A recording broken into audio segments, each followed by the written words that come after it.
Our next speaker is Professor Giovanni De Zorzi, a scholar of Ottoman-Turkish and Central-Asian classical and Sufi music, and associate professor of ethnomusicology at Foscari University of Venice. Today he'll present his paper titled Musicians at the Timurid Court.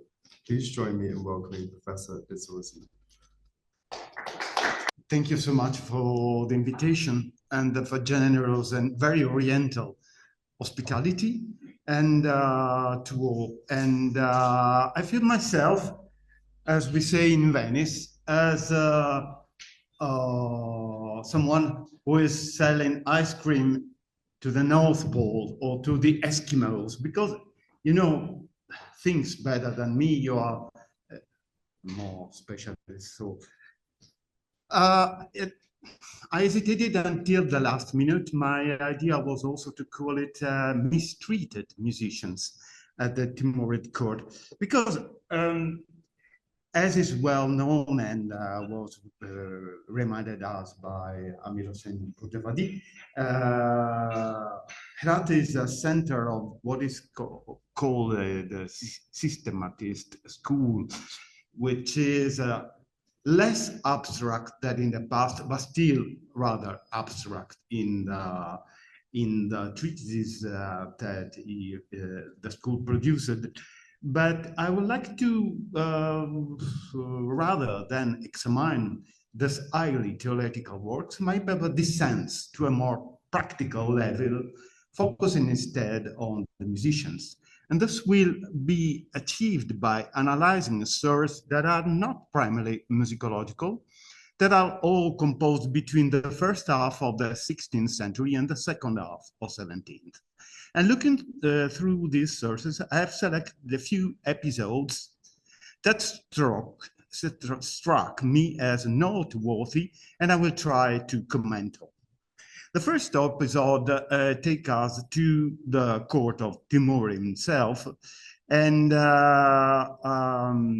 from the biography of Timūr written by Ibn ʿArabshah in the 14th century, there are between the 14th century and the 15th century, the Ajaib al-Maktur fi Nawaib al-Timūr, the wonders of destiny concerning the calamities, wrote by Timūr, which was translated into English as Tamerlane or Timūr, the Great Amir, by George M. Sanders. We read a list of musicians that was already, this passage was already a little bit quoted or put in our mind, but we read a list of musicians and artists at Timur's court.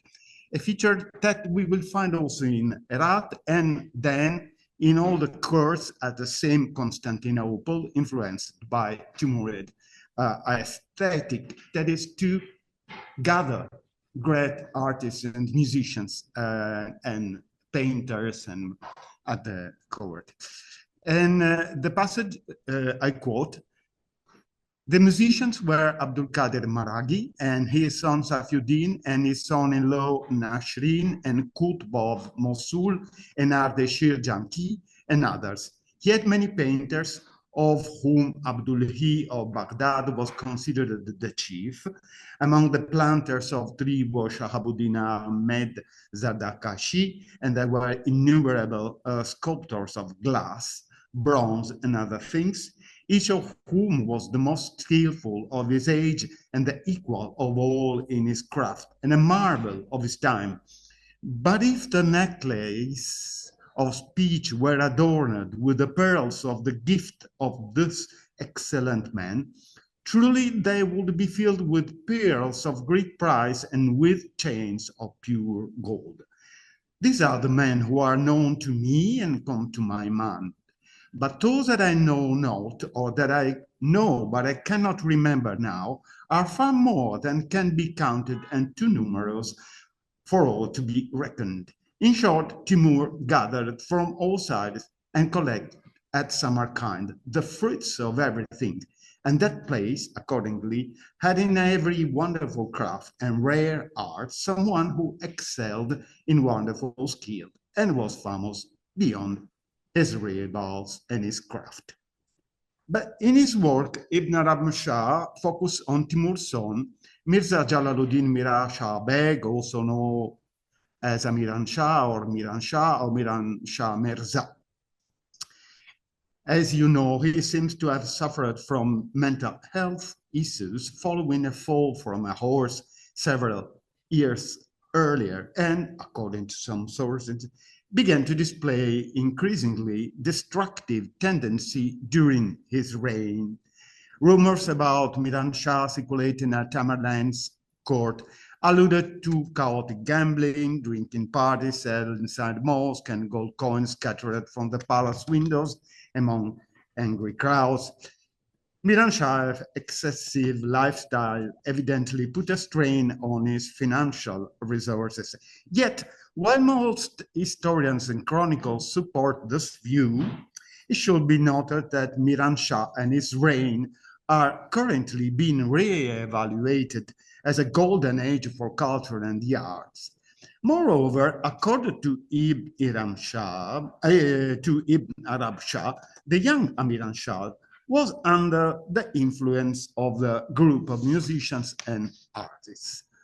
Miran Shah, however, had with him a company of evil men, such as reigned the earth corrupting, and among them Qutb of Mosul, a wonder of the transient age, a famous master of music and his modes. When he played on the pipe, he reduced to silence the best artists, and putting the flute to his mouth, he far surpassed the lyre of Isaac and his father. And when he began to sing, he singly equaled all others, each person saying of his soft air, "My sadness console me," and with fingers outstretched, showing his excellency, saying, "I feast my eyes upon you." When he played on the flute, he healed every wounded heart and brought medicine to every injured spirit. And when he stood up dancing, the zither bowed with bent back because of the sweetness of that sound, and when his mouth was open because of the delight which the ears took in these melodies, which with bended neck the lyre gave ear to him, rubbing its ears with fingertips of courtesy. He is said to have drawn every kind of modulation, both simple and compound, from every opinion on the flute, and there are attributed to him books on musical modes, and arguments were held between him and Master Abdul Qadir al-Maraghi. Miran Shah, being immoderately devoted to him, valued his society and intimacy. But Timur, who was not drawn to admiration by wonderful things or attracted by amusements and pleasures, said that Qutb had spoiled the mind of Miran Shah as Abdul Qadir corrupted Ahmed, son of Sheikh Aziz, and perverted him. Be that as it may, Timur hastily returned to Samarkand to restore orders after a series of nefarious acts committed by his mad son, who was stripped of all his powers. According to Michele Bernardini, an Italian fellow working a lot on Timurid epoch, who follows here Sharafuddin Ali Yazdi Zafarnameh, I quote from the Bernardini. Further on, Sharafuddin recounts that meeting between Timur and Miran Shah near the city of Rai. When his son arrived, Timur did not want to receive him immediately, evidently to allow his anger to subside. Finally, Miran Shah presented himself to him, kneeling, but Timur treated him with deep contempt. Sharafuddin glosses over what Timur and Miran Shah say to each other, but the son was certainly stripped of all his functions, even though we find him later in several campaigns. Others did not suffer the same fate. In those days of reckoning, several emirs had been sent to Tabriz, who captured many lieutenants and officials, Nawab va al-Amal, Nawab va Amal, and requisitioned the Divan register containing the accounting operation carried out in recent years, which are immediately scrutinized in detail, revealing shortages and arbitrary cancellations.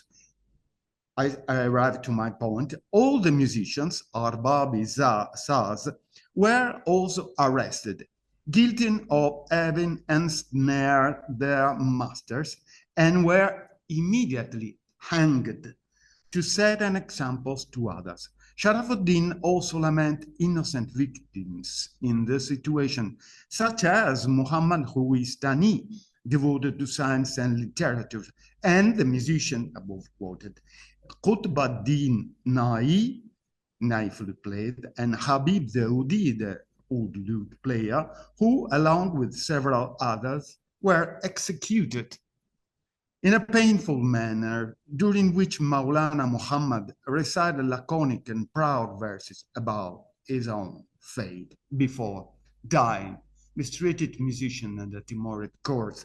But behind this, my observation is that behind this cruel treatment lies maybe the persistence, I don't know how conscious, of a Platonic concept, widespread then as now in the Islamic world, according to which music can soften the soul of human beings, and even more so that of warriors and young people. In Plato Republic, book 3rd, 18, we read, in fact, in Benjamin Jowett translation, and when a man allows music to play upon him and to pour into his soul through the funnel of his ears, those sweet and soft and melancholy airs of which we were just now speaking, and his whole life is passed in warbling and the delight of song, in the first stage of the process, the passion or spirit which is in him is tempered like iron and made useful instead of brittle and useless. But if he carries on the softening and soothing process, in the next stage, he begins to melt and waste until he has wasted away his spirit and cut out the sinews of his souls. And he becomes a feeble warrior. But before we had also the news that melodies could restore and heal the soul, which is another thing that is still in the, let's say, Islamic mentality, but comes directly from the capacity of music to heal that we find already in Pythagoras and then in Boethius, then that remind us, Pythagoras, the possibility of the music to reestablish the ethos of a human being. Yet, a few centuries later, Imam Khomeini, in a public speech, argued, among the things that numb the minds of our youth is music. Music is something that, of course, is enjoyable for everyone through their senses, bar hesetab. Yet, it distracts people from serious matters and turns them into futile, I don't know, and vain creatures. Young people who spend their time listening to music become totally unaware of the problems of existence and serious issues, just as happened with drug addiction. We must not allow radio and television stations to broadcast music 10 hours a day, weakening our strong youth. Music is no different from opium. Opium induces kind of a fatigue and apathy, and so does music. And of course, one should remember the Taliban's ban on music in contemporary Afghanistan and the closure of radio stations and the whole music district to Chakrabarti in Kabul, and the fire of the musical instruments. But nowadays, Afghanistan take us to historical Khorasan, and I move to a new episode, once again not strictly musicological, which is the famous, often quoted Bābur visit to the court Herat. Bābur visited the court of Herat in 1506, immediately after the death of Sultan Hussein by Kara, when he went to meet his cousins, then portraying the court shortly before the fall of the Timurids, following the incursion of the Uzbeks led by his eternal rival Shaybani Khan. Overall, Bābur spent only 20 days in Herat, going out on a horseback every day with his relatives to visit local attractions such as Ghazal-Go, Takht Safar, the tomb of Jami, the complex built by Shahrukh for his wife Govarshad Begum, as well as Pule Malan and many other places, to the point that one wonders, along with musicians and musicologists, and if I may, friend John Bailey, one wonders whether Bābur really observed firsthand what he described, or whether he used descriptions collected later by Timurids who had taken refuge in Kabul, which he ruled after Shaybani capture of Herat. His remarks, nonetheless, offer valuable insights that help us reconstruct the status of musicians. In a famous and very quoted passage describing the musicians and singers at the cloth, translated and quoted by many musicologists, Walter Fedman among all, he observes another musician was Kul Muhammad Udi. He also played the gijak well and added 3 strings to the instruments. Among the singers, Ahli Naghma, and instrumentalists, Ahli Saz. No one composes many and such Pashrab. Another one, Shaykhinai, who also played the oud and the gijak well, but who seems to have played the knife flute well at the age of 12 or 13. It is said that he once played a chord beautiful at the assembly Sohbat Obadi Zaman Mirza. Kul Muhammad, on the other hand, was unable to play it on the gijak because, according to me, it was a defective instrument. So he then took the instrument for Kul Muhammad and played it perfectly on the gijak. It is also said of him that he was so skilled in melodies, nagmat, that whenever he heard any melody, nagma, he recognized it. This is such and such piece in such and such mode. Nevertheless, he did not compose many cards with a couple of, while a couple of naqsh are attributed to him. Another musician was Shahulu Gijaki, the gijak player that we will find at the Ottoman court in Constantinople. He was a native of Iraq. He came to Khorasan to study the instrument, Sazmash Club, and became quite good at it. He composed many naqsh, peshreb, and ish. But moreover, in our perspective, what doesn't quote this passage, another was Hussein Udi. He could play the short-necked lute oud exquisitely and make its strings sing as if they were one. His flow lay in that he performed too coquettishly. He once made a big fuss when Shaybani Khan ordered him to play, and not only played badly, but also did so on an inferior instrument instead of his own. Shaybani Khan caught on and ordered him to be severely beaten right in the assembly. It was the good deed Shaybani Khan did in the sword. Temperamental fellows deserve such punishment. My comment, Shaybani Khan's attitude towards musicians, observed with sincere approval by Bābur, is very significant.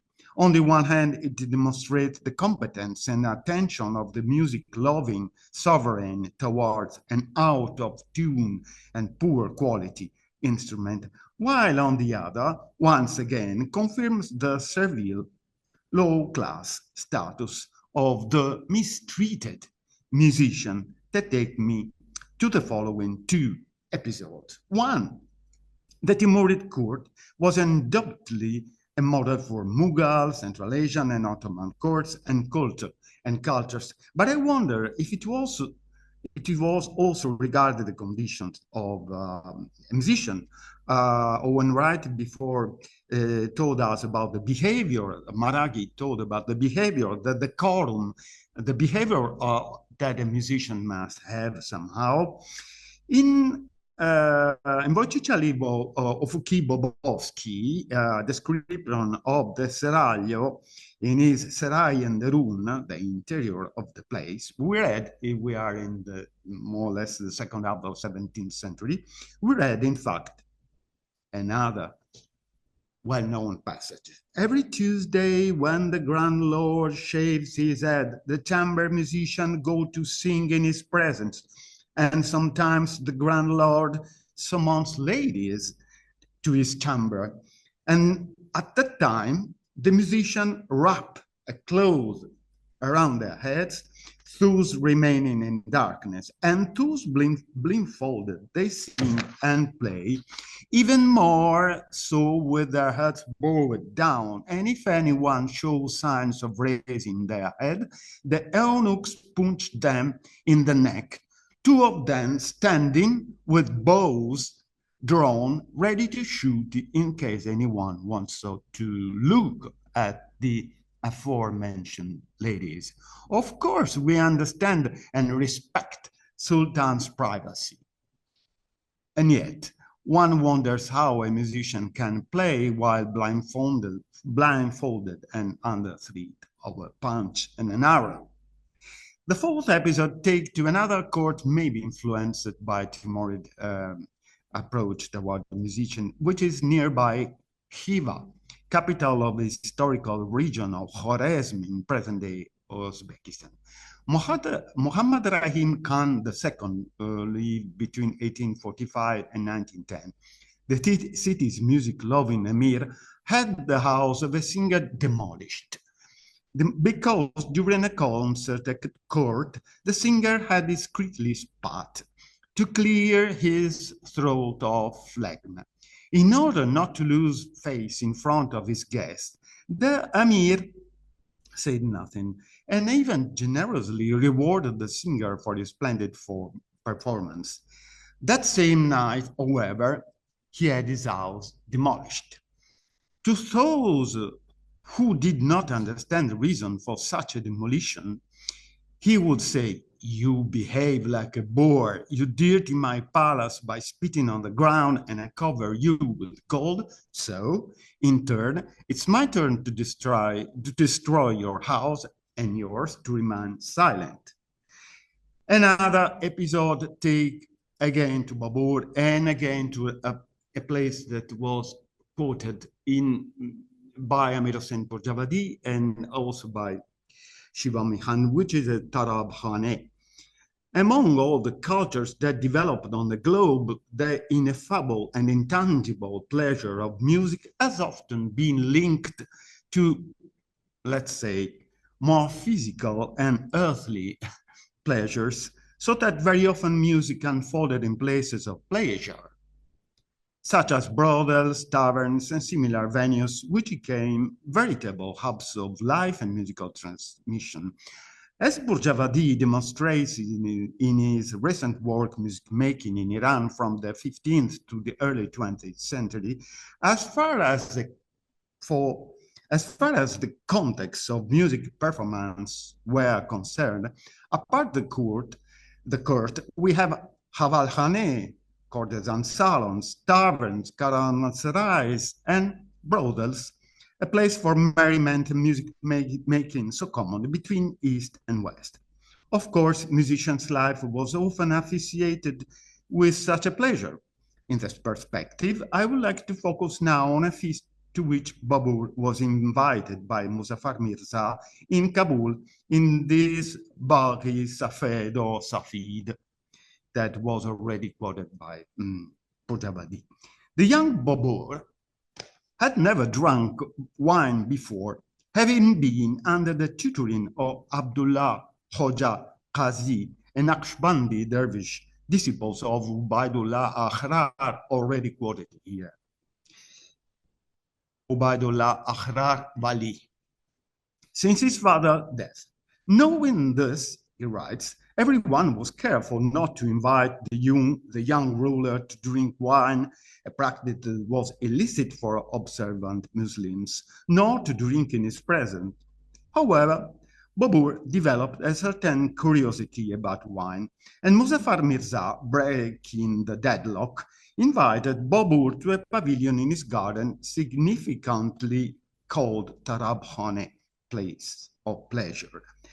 Bābur describes as a two-story pavilion located in the center of the garden. On the upper floor, in each of the four corners, there was an alcove, and in each of them, a shanizim, a sort of platform, shanizim, a sort of platform raised above the ground and protected on three sides. Bābur was seated in a place of honor, and a cup-bearer began to pass the cup around among the guests. Saqi, which is also a feature in Persian poetry. But he declined the invitations for reasons of etiquette, an invitation that he will accept later. I leave the words to Bābur. The entertainers at this party were Hafiz Haji, Jalaluddin Mahmud, the fluteist, and Ghulam Shadi's brother Sadi Bakhtar, who played the harp chung. Hafiz Haji, like all erratists, recited beautifully, low, delicately, and evenly. Jahangir Mirza had one of his singers along, a Samarkandi named Mir Jan. He sang in high voice, coarsely and unevenly. In the height of pleasure, Jahangir Mirza ordered him to sing, and it was terrible. Khorasanis all lead a life of elegance. One of them blocked up his ears at his fellow singing, while another made a face. But since Jahangir was a prince, no one could tell him to stop. Late in the evening, we left the Tarabkhane and went to Muzaffar Mirza's newly established winter quarters. Here, Yusuf Ali Kukaldash, high as a kite, got up and danced, which he did well and with much elegance. In those quarters, the conviviality really waxed warm. Muzaffar Mirza gave me a sword belt, a lambskin jacket, and a grey thoroughbred horse. Janak resided in Turkish. Muzaffar Mirza's slaves, Katama, Kinchikma, and Kichikma were also there, and in the midst of the drunkenness, they did some obscene impertinences. The party went on quite animated until late, when the gathering broke up. That night, I stayed over. A term such Tarabkhane used to refer to the pavilion where music is played, where dances take place and wine is drunk, makes anyone involved in music in the Islamic world prick up their ears. That Arabic term tarab, pleasure, ecstatic pleasure, seems to derive from the Greek therapeia, and appears frequently in the work of the musicologist or musicographer Al-Farabi, who uses it as a synonym for music in his seminal Kitab al-Musiq al-Kabir. And of course, the term gained an enormous relevance in modern Egypt. Final remarks. All these episodes explain maybe why intellectual and dervishes in the Islamic world, such as Jami, always preferred to compose treatises on the science of music and perhaps play excellently as noble amateur, as we will say in Venice, dilettante or dilettante veneto. As esteemed colleague Will Summits showed, this was not their main occupation. I quote, "One of the most obvious indicators of the cultural patronage efforts of Hossein Baikara can be seen by the fact that they filled his court and ministry with such distinguished poets and literati as Ali Shir Navawi, Abdurrahman Jami, and Abdullah Marwarid. Those three figures themselves became great patrons of the arts. In addition to their distinguished status in the court of Baikara and their fame as poets and scholars, this personage are often mentioned among the great musicians of the time. But some is not. Certainly, the fact that distinguished poets attained the status of high-ranking nobles and have been remembered as some of the era's great musicians is in itself an indicator of the elevated musical achievement of the period. Although these figures were certainly avid supporters of music and knowledgeable in the forms and theory of music of the time, it can also be argued that the musical talent they are often attributed with is, at least in part, the result of posthumous glorification by which important historical figures often reach semi-legendary status. To think that such men of letters who were also quite busy with ministerial duties and imperial consultation, not to mention their own poetry and scholarship, would have been able to devote the time needed to master the art of musical performance or singing seems in some ways far-fetched.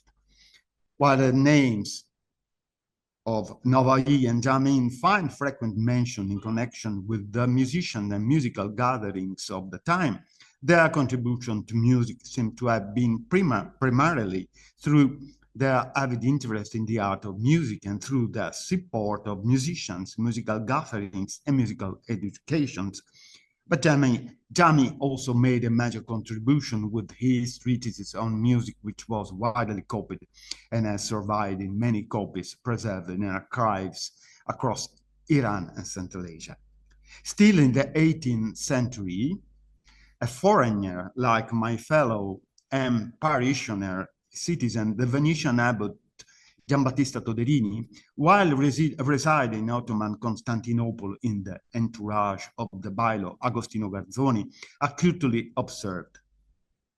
In his Republic, Plato determined that young people should devote 3 years to this science, it is music. The Turks cultivated at length, and most of them with stringed instrument and the ney. However, this is the point, gentlemen of high rank disdain to be heard in public gatherings. In short, the role of composer, improviser, performance in the Islamic world was, and in some ways still is, reserved for amateurs, enlightened enthusiasts, and noble, it is, free dilettantes who did not make music their profession, who in the Persian cultural world were known as Aref, Gnostics, connoisseurs. To be fair, it should be noted that a similar attitude towards musicians runs throughout the history of Western art, well, at least before the rehabilitation of music and musicians made by Romanticism. And I stop here and thank you for your invitation and your attention. Thank you.